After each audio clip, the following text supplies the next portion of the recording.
Welcome. Today we're here with Stephen, and he will be presenting The Seat Next to the King at the Gathering at the end of May 27th to 29th, and his company, Myanmar Gaslight. Do you want to explain that interesting name, Gaslight, Myanmar? Well, originally it was just Myanmar. Myanmar is the name of my parents' farm in Manitoba. It was halfway between the town of Minto and Margaret, and it's named the property itself. But it was also, what's interesting with the land was it was that point my parents started to actually have a dream of their own. They had their kind of dreams crushed by their parents when they were kids, and so the farm, it was kind of their dream project. And when my grandmother passed away, they bought this farmland, and so I meant Dad could be a farmer like he really wanted to be, and my mom could kind of create like she wanted to do. So that's why I kind of named the company after that. And the gaslight portion is just because that's kind of nice old time theater type of reference. Yeah. Yes. And tell us about your artistic practice. My practice, I have an odd type of writing practice. I almost refer to it as vomit writing. It's a beautiful, it kind of comes out in block. So like this play, for instance, came out in 4 nights. I was sitting in McDonald's in Pape and Cosburn, and I was just writing it. And it just kind of came out like a scene per night.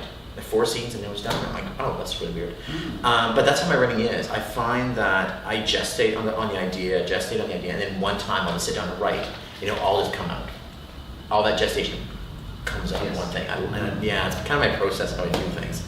It's interesting considering I write about history, because that's generally not something you can write that fast. You have to think about people and everything else, but I'm always gestating on those things. I've got the ideas in my head as it's going along. So, I'm curious about this idea of gestation that you mentioned. Yeah. So once you've barfed it all out, what are some of the processes that you go in after that to shape and craft in a way that makes you go, I'm now comfortable with the barf? Well, it's interesting because when you're writing history, you have to write, first of all, you have the history book, and you've got the dates, and you've got all that. And then you look at those, and you go, okay, what's missing from the story?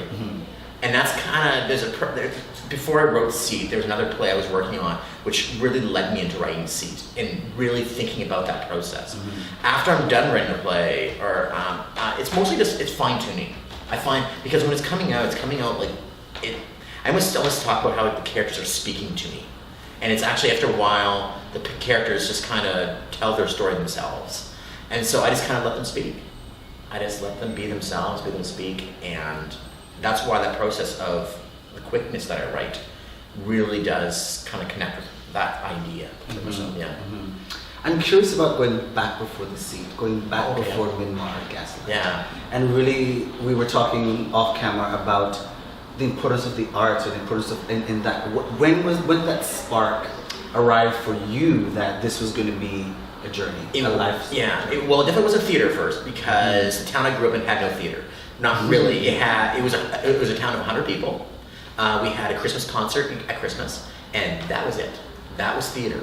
So it started off as writing. It kind of started off as writing, and the history came together at the same time.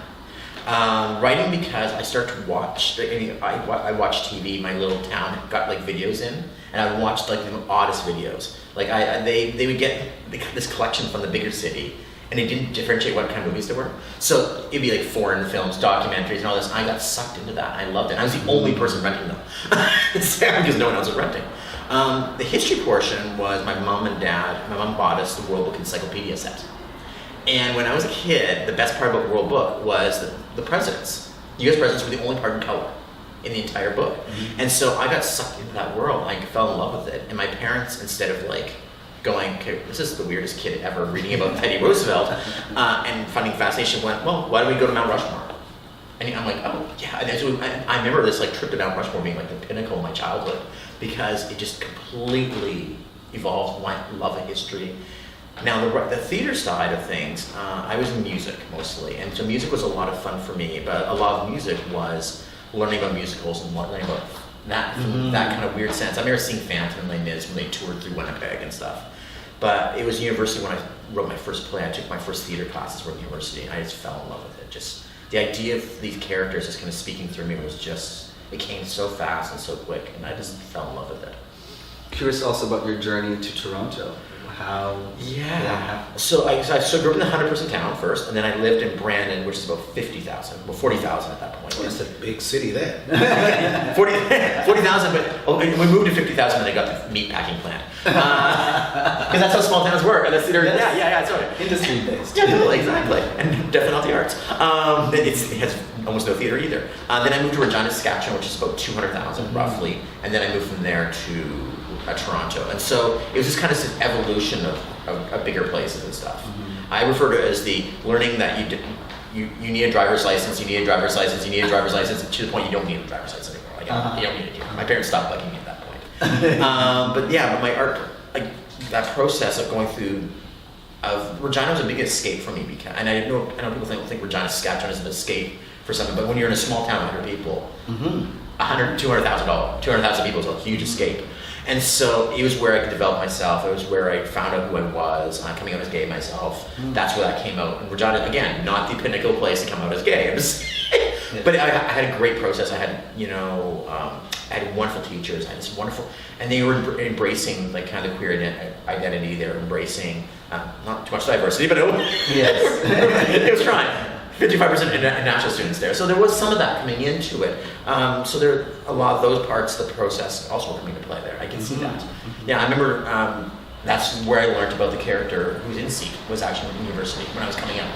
Oh, yes. But 20 years before I wrote it, yeah. This just comes back into it comes right back and out again. Exactly, yeah, no. That's where I first learned about bi-breasting was in university. I watched this video when I was coming out of the closet, and instead of going to the bar like most gay kids do when they come out, I actually went to the library, and so I would just rent movies and take out books and all sorts of stuff.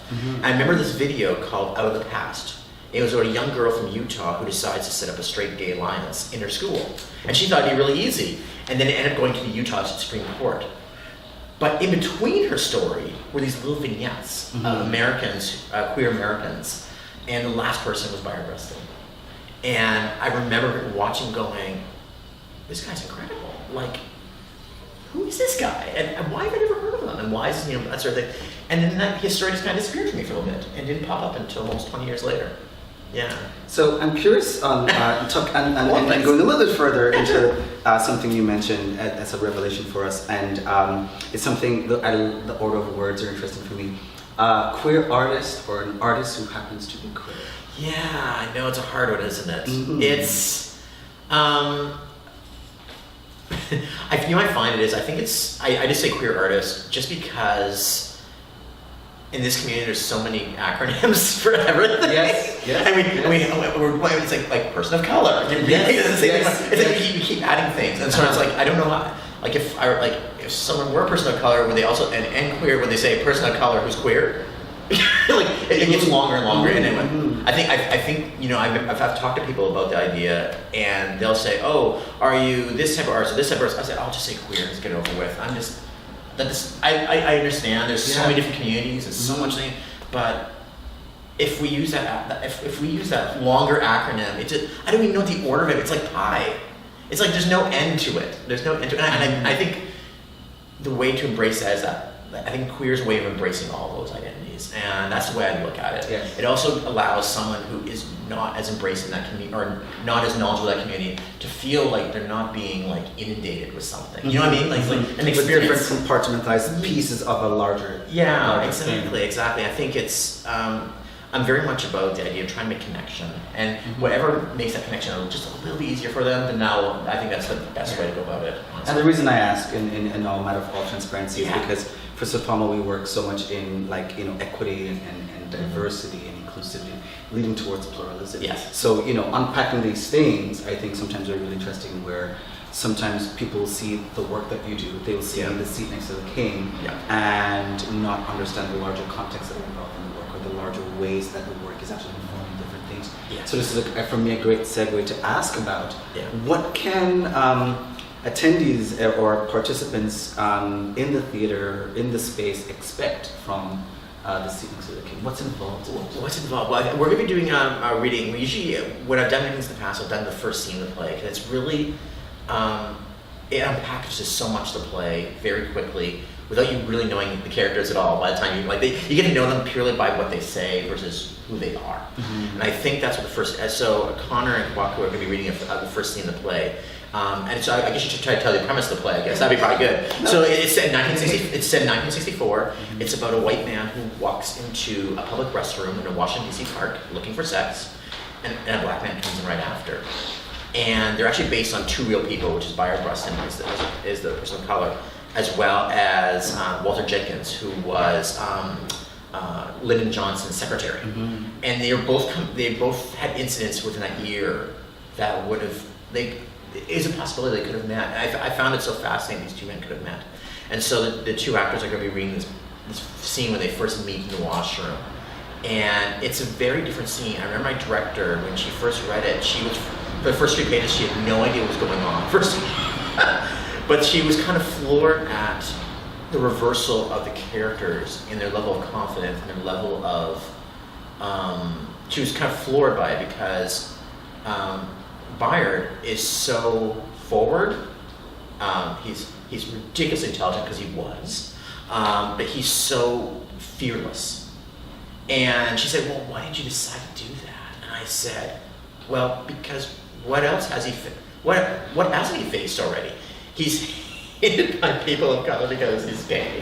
He's hated by everyone else because he's black. You know what I mean? It's like he's faced everything. So I wanted him to embrace that. And Walter is a person who is scared shitless. Like he's scared all the way through this entire thing because he doesn't know what it means to be afraid. That privilege he's always had as someone who's white, he doesn't know how. He doesn't know anything else. This situation is absolutely like he's afraid of what's going to happen with the scene or with this situation. And so that's the way I kind of embrace that scene. And it's so funny because Bayard's the more talky, more weighted character, but Walter's character is so interesting in his mannerism more than anything else. Like how do you play someone who really doesn't have much words to say? He says what a lot in the first scene. It's all mannerisms and body action from that point. And so these two actors will be reading it. They're the original two actors who performed it in Toronto. It won Best New Play at the Toronto Fringe 2 years ago. And then we ended up selling out the Fringe run completely. We had a 2-week run at Theatre Centre. It was just published in April, and now we're doing it again in Kitchener, original cast, for a week there with Greenlight Arts. It's also being done in Buffalo at New Phoenix Theatre for a month, but not with our original cast. They're doing their own production. Yes. But it'll be very intriguing because it'll be exactly the same time, so I'm going to be able to see both of them at the same time. Oh, nice. So two different experiences. Two very different and different ages of actors and everything. Do you feel that will change contextually your relationship to the work, given that you've been with it for so long, in terms of seeing, as you mentioned, ages, actors? It could be, because when we were doing the play originally, we talked about the ages of the actual people, and they were in their 40s when the scene would have been taking place, and yet our actors were like in their 20s. We did 20s instead. It was just because Tanisha Tate, who's our director, who is just Tanisha, she is on. We were just on the phone last night, like 2 o'clock in the morning. We got talking, but she said something very impressive, which was, it doesn't really matter the ages, it matters about the chemistry. If the chemistry matches, it will work. Don't worry about that. And so we ended up having 2 actors who were much younger than the people, and they were just spectacular together. And the relationship they built together, it was very much a very collaborative process. It's so funny, Tanisha and I were talking last night about actors and groups together, and how both these actors have kind of, not every experiences could be like that. Sometimes you're just doing the job to do a job. And just remember the good times you have on these projects when you can have that collaboration. And they had that. They really had that bond. They get together, and it's like, it's an experience every time they perform the show. They really do. Thank you for that. My last question, I guess, would be around the importance of looking on diverse aesthetics in a Canadian context, given where we are now. Given, as you mentioned, that the idea of like an artist who happens to be queer, a queer artist. What are some of your thoughts on diversity and looking at in many pluralist lens? As an actor, as a director, as a writer now in the Canadian context. I find it interesting. So when I wrote the play, I'll tell you one experience. So I was working on a play before this called Fenian, which I'm still working on. I've actually sent a copy to Stratford, hopefully, to work at it. And I wrote this play about the Fenian raids in 1866. And I did the history, I read the research, and I got my first synopsis out, and it was a play about 15 white men. 15 white men. And I read this and I said, Steve, you cannot write a play about 15. Like the last time someone did that was 12 Angry Jurors, I think. Like, really, you can't do this. And so I realized I fell into the trap, right? Which is, I read a history book. Well, yes, that gives you the broad thing, but who are they not talking about? And so now that play has at least 5 women, one person of color. It has a few other. It has a lot of different lens to it, and you see it through. And it created such conflict amongst all the characters that was not there before, and I love that. But what it was about me, what I enjoyed about it was connection. It's about connection. And so when that was just before I was writing Seat, and when I saw Seat, I said, hey, this is a great opportunity. It's a 2-character show, and it really can be about that. It can be about connection. And it really is, that's really what the piece is about. And so I took that kind of writing, and I've taken that to where I'm going now, my own writing. Writing more women, writing more people of color, writing more, all that sort of thing. Which also falls in the trap with me, an artist who's white, writing these characters. That can also be there's a double-edged sword to this whole thing. But I try to take that process. I also take that into the creative team behind the scenes. Because, just the smallest of examples, if you're a lighting person who has only been lighting people who are white, you have to learn how to light people who are people of color at different levels. Amber pops the skin. Yes, I know. But yes. That's something you don't on the surface. It's not something you think about too much, but it's so important to how you show your show. And so that was so when we did Seed, it was almost half and half. People of color, people who were white. So this is kind of half and half, and then of course we have all our other stuff that it makes us who we are and stuff like that. Not just color. I mean, it's all other things. Yes. And because when Tanisha and I got together, it was like straight black female, gay white male. And it sounds like a really bad sitcom. Fun time. It sounds a really bad. There's a really bad sitcom on TV about that. But anyway, it's almost like that. But what it was, we connected, and so when we connected together. We brought both our worlds together, and we just sat and we listened to each other. That's the biggest thing. Like we just listened to each other, and we tried to learn about each other's experience as much as possible. And I know I've learned so much from Tanisha about what I was missing before, and she's learning so much. She said to me, "I think you know more about African American history in the United States than I do." I'm like. It's like, but I should know better. I should know better. So I have to know this stuff. If I'm going to write about this stuff, I have to learn it. I have to know it. If I don't, then I'm not doing any service whatsoever. So, thank you for saying that, because I think there's something interesting there also about some of the work that we do at CPAMO is around the training. So what Gallery 44 we are is also part of what we call Pluralism for Organizational Change, and it's looking how they change their organizations from the inside out, so their board, their staff. Yeah. But you mentioned something really interesting about having a diverse set of people behind you to support the work. Yeah. That's not just based on one particular perspective, but many perspectives, and what that actually does for the work itself. And that's so great to say that. It strengthens it. Yes, it does. It does. And when I look at the theater scene in Toronto, I see some amazing theater where it's an all that company or an all this company, and they interest me. But I get interested when I see everyone coming together, because I notice that something must be reaching across the chasms that we seem to create for ourselves. And that's the way I look at it. And so that's why I try to create my theater. So. And my experience with the city is also those particular plays, productions, dance productions, theater plays, whatever, actually have more audiences. Have audiences engaging them in a time when we know that finding audiences or engaging with audiences are sometimes challenging for dragging them away from Netflix at all, or dragging them from every other, there's 8 plays opening a week sometimes. So how do you keep the audience, And it's not just a money thing, but it's also an experience thing. And I know that when we did Seed, there are people who never would have thought about seeing a play if it hadn't been like me working on it or something like that, and they saw something different. And I had one amazing experience when I had an older gentleman who was gay himself, and he came to see the show. At the end of the show, he just came up to me and just hugged me and cried on my shoulder. Because he said, "Oh my God, you understood what I was doing." Because there was that generational difference. He's like, "Oh, you understand."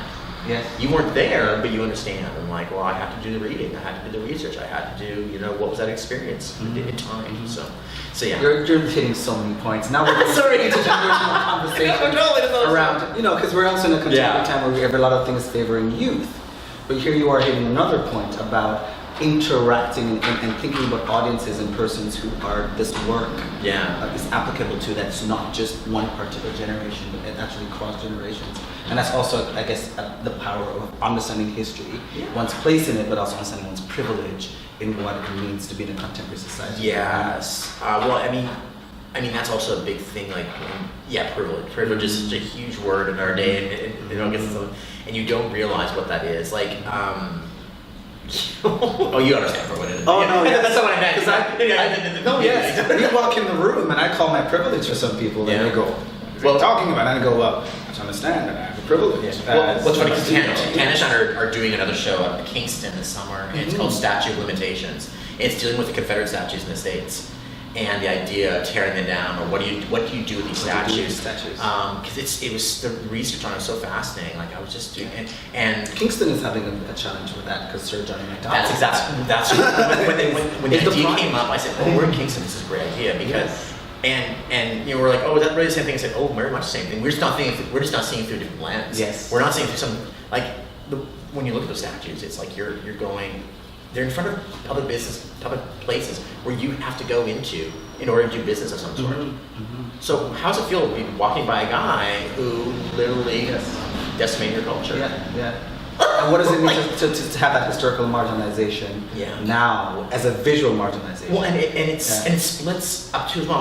When I was doing reading about the Confederate statues, was that ironically the majority of African Americans didn't want them torn down. Would you ever thought that? I never thought of that. But they realize it's context. They're so afraid that if they go down, will we forget? And so that's the play deals with a lot of those unpackaging those things. But also, I have to unpack it in a way that someone from Canada can go, I gotta think about my side. It's not just about Confederate statues. We're not talking about that. It could be talking about this Johnny MacDonald statue sitting outside our building right now. Yeah. Anyways, it's the last story. Thank you so much. Yeah, definitely. Thank you. No problem. There you have it. Thoughts from Stephen Elliott Jackson, who will be performing This Seat Next to the King as part of the Gathering CPAMO 10th anniversary celebration at the end of